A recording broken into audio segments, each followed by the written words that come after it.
My ex-husband and I had 3 children, 25-year-old female, 23-year-old female, and 22-year-old male. We separated 4 years ago after he said he was tired of seeing my old face every day and wanted to find someone younger, his words to my face when asking for a divorce. The divorce was a mess. He tried in every way to take everything I had, and I even had to take on half of his debts. Long story short, I never talked to him again face to face. And we only talk through lawyers when it's something about our children. Months ago, I found out from my children that he was diagnosed with cancer, and it is in an advanced stage. I didn't say anything more about it because any topic related to him doesn't appeal to me. However, I decided to support my children and stay by their side. Yesterday, my 3 children, all live with me, sat down with me and told me that their father could no longer work, chemo plus cancer, and wouldn't be able to stay in his current home. So he had nowhere to live. They would like for him to live here in these last stages. I immediately said no and felt offended that I had even been asked that question, knowing how much he and I dislike each other. They started to argue, saying that our house was his last option because his relatives couldn't help, and they didn't want to leave their father without a home. They wanted me to think about them. I asked who would take care of him when things got worse, since all 3 of them work outside the home and I work from home. I also asked who would cover all of his financial and medical expenses. They didn't know how to answer, and they said they would decide between the 3 of them to help their father and not be so burdensome for me. They insisted that all 3 of them were willing to let their father live in our house. I said that despite valuing their opinion on any other matter in the house, this matter is my decision alone, and my answer remains no. They called me heartless and don't think that they are just trying to give their father a place to live, not my ex-husband. They think I am being petty about all the things he did and not thinking about them. They're still pressuring me to change my mind, especially with their father only having 15 more days in his house, but I can't feel anything other than offended that they asked that, knowing how much the divorce messes with my mental health. Depression and anxiety. My ex got in touch on my personal number, asking to rethink and leave the past behind just in these last moments. Funny that he asked me, but not his ex is much younger than me. Am I the idiot? If you want to know, the oldest is waiting for her own house to be ready, and the 2 youngest are still unable to live alone, and I don't care about them still being at home.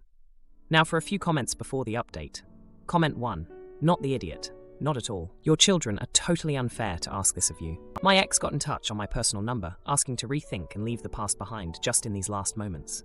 Funny that he asked me, but not his ex is much younger than me. Probably because he's realized far too late that behind that old face is a good, decent person who's more beautiful than his exes will ever be. His bad, his regret to carry. Stand firm on no being a complete sentence. All the very best to you. Comment 2. Tell him he can ask his much younger and cuter exes. After all, you wouldn't want to bother him with your old face every day. Not the idiot. And do your kids know how he treated you? I understand not getting involved with my parents' grievances, but as a child in that situation, I would never consider even asking my mother to care for my father if I knew how he treated her. ETA, this would be my hill to die on. Now, for the update. Hey everyone. Thanks for all the support on my last post. It's been a busy week, and I've got some updates that I think you'll want to hear. So, after I told my kids no to letting their dad move in, things got pretty tense around here. My oldest, she's always been the peacemaker, tried to smooth things over. She reminded me of how when we were married, my ex would surprise me with little gifts, like that time he got me a necklace for no reason at all. She said people can change, even if it's at the end of their life, but I couldn't forget the bad stuff, like how he'd always put me down in front of his friends, making jokes at my expense. It was like a punch to the gut every time, and it took me years to rebuild my self-esteem after we split. Then, 2 days ago, my middle child dropped a bombshell. She said she'd been talking to her dad and found out he'd been secretly saving money for them, for college and stuff, even when he was being stingy with me during the divorce. I didn't want to believe it, but she showed me the bank statements. I was floored. It didn't change the past, but it made me see him in a different light. Maybe he wasn't all bad, just mostly bad. The next day, my youngest, the boy, came to me. He was angry, saying I was being unfair. He reminded me of how I always taught them to be compassionate, to help others in need. It was like he was throwing my own words back at me, and it stung. I was torn. On one hand, I wanted to stand my ground. On the other, I saw how much this meant to my kids. They were desperate to help their dad, and it was eating me up inside to see them like this. Then, yesterday, my ex showed up at the door. He looked terrible, all pale and thin. He didn't say much, just that he was sorry for everything, and that he understood if I couldn't forgive him. But he hoped I could, for our kids' sake. I didn't know what to say. I just stood there, feeling like I was in some sort of bad dream. And then, out of nowhere, he collapsed. Right there on the front porch. Panic set in. The kids and I rushed to his side, and we called an ambulance. At the hospital, the doctors said it was a close call, but he was stable. They also said he didn't have much time left, maybe a few weeks at most. The kids were a mess. They were crying, holding his hand, telling him they loved him. And I felt something crack inside me. I couldn't just stand by and watch them go through this alone. So, I made a decision. I told the kids their dad could stay with us, just until the end. They were so relieved. They hugged me so tight I could barely breathe. It's been a day since he moved in. It's awkward, and it's hard, seeing him there in the guest room, so weak and vulnerable. It's nothing like the man I once knew, the one who could make me laugh and cry in the same breath. The kids are taking turns caring for him, and I'm helping out where I can. It's not easy, but when I see the gratitude in their eyes, it feels worth it. But here's the twist. Last night, my ex asked to talk to me alone. He told me that he'd made a mistake, that leaving me was the biggest regret of his life. He said he realized too late that the grass wasn't greener, that all those younger women didn't care about him, not like I did. I didn't know what to say. Part of me wanted to scream, to tell him it was too late for apologies. But another part of me, a part I thought was long gone, felt sorry for him. I told him I forgave him, not for his sake, but for mine, and for our kids. It was the hardest thing I've ever done, but it felt like a weight had been lifted off my shoulders. So, here we are. My ex-husband, the man who broke my heart, is living in my house, and I'm taking care of him in his final days. It's not what I wanted, but it's what's happening. My fiancé's brother sneaks baby into our child-free wedding. So I confront him, and he makes a toast about family first, but when his wife apologizes and catches the bouquet, we reconcile with laughter. My 31 female and my fiancé, 35 male, are getting married. His brother, 41 male, and his brother's wife, 34 female, are due to have a baby any day now. By the time we get married, the kid will be 7 or 8 months old. We live an hour away from my in-laws, brother, sister, mother, and father. The wedding will be 4 to 5 hours away for all of us. 2 months prior to telling us they were expecting, we had a conversation where, in very clear terms, they told us children are not in our immediate future. At the time, they were living with her parents. She's an only child, and he had switched jobs. So you can imagine we were happy, but also confused, as they went from no kids we aren't ready to, we're cooking up a kid. We are having a child-free wedding. The only exception we've made to this is my future nephew. My fiancé asked his brother to be his best man. My sister-in-law is not involved in any part of the day except to be my brother-in-law's +1. Originally, my mother-in-law said that she would plan my bridal shower with my mom. She casually mentioned to me one day that she didn't have the bandwidth to host my bridal shower, as she will be helping with childcare for my sister-in-law. I don't understand how the two are related, but my mom will plan a perfectly fine bridal shower without my mother-in-law. I pushed my wedding dress shopping date back because my mother-in-law didn't want to spend 2 weekends traveling for dress shopping and a baby shower. My fiancé expected that his brother would plan a bachelor party. Up until recently, the plan was to take an international trip. But now that he will be a father, he won't travel far. My fiancé is not happy about this and has argued that some of the domestic destinations they are selecting are further than some international places. Now that the baby is due to be here any day, my brother-in-law has preemptively requested that we give them access to the bridal suite, the space on site at the venue where we can get ready, refresh, relax, to care for the baby. We were both upset. I am okay with having their child at my wedding because I know how attached parents can be, but I am not okay making accommodations for a child that just as easily could not be at my wedding. My sister-in-law is an only child, so we offered to invite her parents, understanding they would stay at the Airbnb and take care of the baby. They didn't like this option, even though the Airbnb is booked, and I am not exaggerating when I say this. It is around the corner from the venue. We offered them a ceremony-only option, so during cocktail hour, they can leave. They did not like this option. It is clear that the priorities of my fiancé's family have become this child. I do not want to be resentful of this baby or my sister-in-law. Yet, Before we've finalized our menu, we are being asked how we can make our wedding comfortable for a baby we didn't expect would be there. Am I the idiot for saying no? You cannot use the amenities that are provided to us as bride and groom to give your kids some milk and a nap. Now, for a few comments before the update. Comment 1. Absolutely not. No one should be rooting around your bridal suite apart from the bride and groom. My pill tried this with my stepson, wanting to go in our wedding suite to change him. He wasn't a baby, and it was a hard no for me. We wanted to be the first people in there. It was a special us moment, and I wasn't willing to share that. Just say no. They were comfortable communicating their boundaries, then so should your fiancé. If there is blowback, then just say, sorry you feel that way, but the answer is still no, then repeat. Plus, ensure you inform the hotel/wedding coordinator that no one has permission to enter that room. Not the idiot. Comment 2. Not the idiot. If it gets to be too much, you can always tell your sister-in-law that maybe it's best they don't bring the child. Prepare for a shitstorm, weather it out, and when it's all done, you will either find your sister-in-law, and maybe your mother-in-law, will boycott your wedding, or they will be grateful that you're willing to relent and allow them to bring the child at all. Just remember, it's not your mom and sister, it's your soon-to-be husbands. Let him worry about their relationship. You worry about your boundaries, and not letting his family walk all over you. Now for the update. Hey Reddit, it's been 3 months since I last posted about my wedding drama, and oh boy, do I have an update for you. Buckle up, because things got wild. So, after my last post, things seemed to calm down a bit. My fiancé and I were busy with wedding prep, and my brother-in-law and sister-in-law were all about their new baby. The little guy arrived, and he was cute as a button. We thought maybe, just maybe, things would smooth over.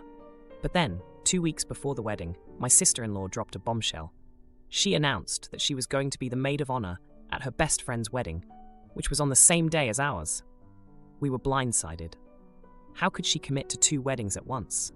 Turns out, her best friend had a last-minute elopement plan, and my sister-in-law just couldn't say no. This meant that my brother-in-law was now solo for our big day, with baby in tow.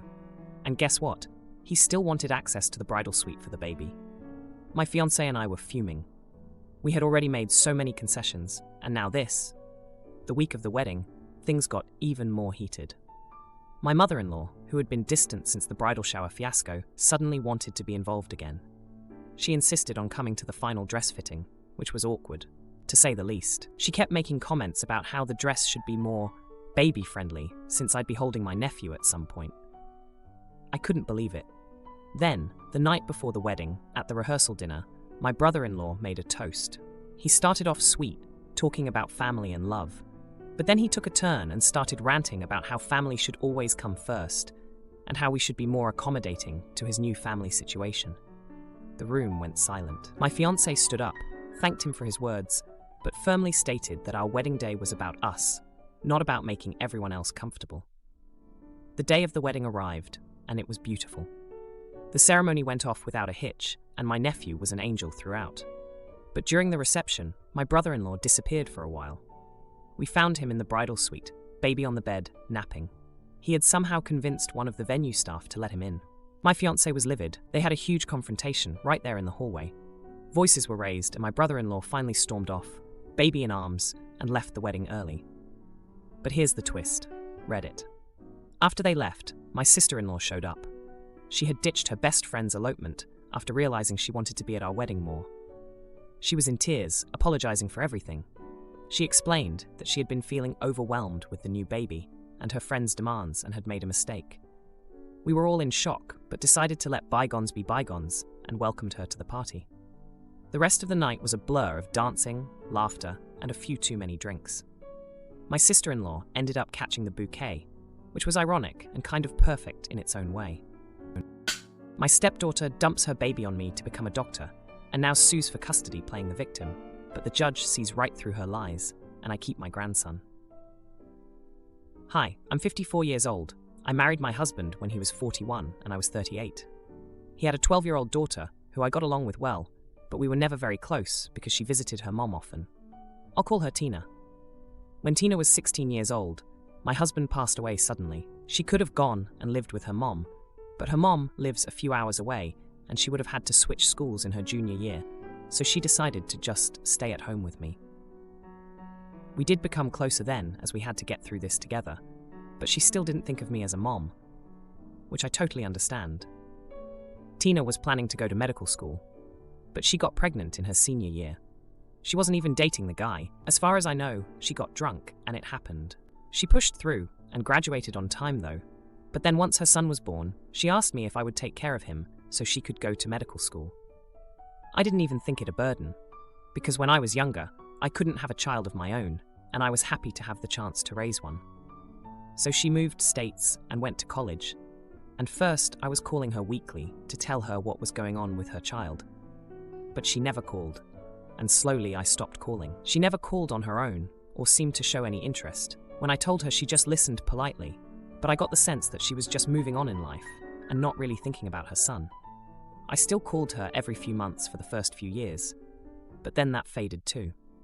Now her son is 9 years old. She just finished the 8 years of med school. I think of her son as mine, and he calls me grandma, even though we're not biologically related.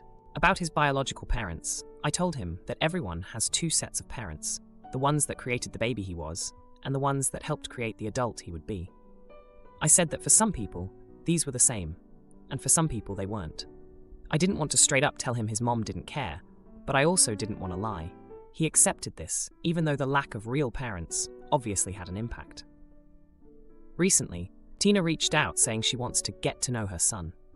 She came to visit and stayed for a few days. It was so incredibly awkward. I told my son she would be coming, and when she came, she asked him if he knew who she was. He said yes. You gave birth to me, but you're not my real mom. Then he basically ignored her the whole time. She was really angry with me and accused me of turning him against her, and I don't know if I should have done something differently. Now for a few comments before the update. Comment 1. Not the idiot, but I'm worried for you and your son. As others have said, document as much as you can. Did Tina ever come visit? Was she taking classes all year or summers off? What did she do during summers off? Has she ever given you money for support? Definitely apply for legal custody as soon as possible. If Tina wants to see him, make it court-ordered and regulated. Comment 2.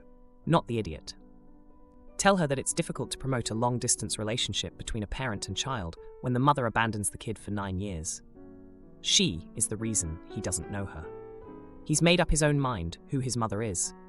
90% of what's needed to be a good parent is turning up and being present. Now, for the update. Hey everyone, back with an update on the situation with my stepdaughter Tina and her son, my grandson. It's been a tense couple of weeks since I last posted, and things have taken some unexpected turns. First off, let me give you a bit of background on Tina's relationship with her biological mother. Her mom wasn't exactly the nurturing type, and that's putting it mildly. She was more interested in her social life than in being a parent, which is one reason why Tina ended up living with her dad and me. So, when Tina got pregnant, her mom was the last person she wanted to turn to for help. Now, fast forward to the present. After Tina's awkward visit, she decided she wasn't going to take her son's cold reception lying down. She started calling more often, trying to insert herself into his life. She even went as far as enrolling him in a soccer league behind my back, which caused a huge stir when I found out. I mean, I'm his legal guardian, and she didn't even think to consult me. But here's where things get really heated. Tina's mom, who had been out of the picture for years, suddenly showed up. Apparently, Tina had reached out to her, and they'd been secretly rebuilding their relationship. Her mom swooped in, acting like the doting grandmother, buying gifts and taking my grandson out for ice cream. It felt like a slap in the face, considering how she'd neglected Tina all those years. The injustice of it all hit me hard. Here I was, having raised this boy for nearly a decade, and suddenly I was being pushed aside by the very people who had abandoned him. Tina and her mom were acting like they could just waltz back into his life and take over. It was infuriating. But the real jaw-dropper came when Tina announced she was suing for full custody. She claimed that I had been alienating her from her son, and that it was in his best interest to live with her now that she was a doctor and could provide for him. The nerve of her, after all these years of silence. The court date was set, and I was a bundle of nerves. I had to dig up old emails and messages, anything that showed how little interest Tina had shown in her son's life. It was heart-wrenching to go through all that history, to see the years of one-sided communication laid bare. When the day came, the confrontation in court was intense. Tina's lawyer painted her as a dedicated mother who had been kept from her son by a vindictive stepmother. I couldn't believe what I was hearing. I wanted to scream that it was me who had been there for every scraped knee, every bedtime story, every parent-teacher conference. Then, my grandson was asked to speak. He stood there, this little 9-year-old boy, and told the judge about his life with me. He talked about how I was the one who made him pancakes on Sundays, who helped him with his homework, who cheered the loudest at his Little League games. He said he wanted things to stay as they were. I was so proud of him, but also heartbroken that he had to go through this. In the end, the judge ruled in my favor. Tina was granted visitation rights, but I retained custody. It was a relief, but the whole ordeal left a bitter taste in my mouth. Tina stormed out of the courtroom, and her mother followed, throwing me a look that could curdle milk. Since then, things have been tense. Tina's visits are stiff and formal, and my grandson is polite but distant with her. I can't help but worry about the long-term effects this will have on him. He's a smart kid, and he knows when he's being treated like a pawn in a game of chess. If you liked this video, you'll probably like these too. Also, while you're here, please consider subscribing. It's your support that keeps this channel alive and allows me to make better and longer videos. Have a great day.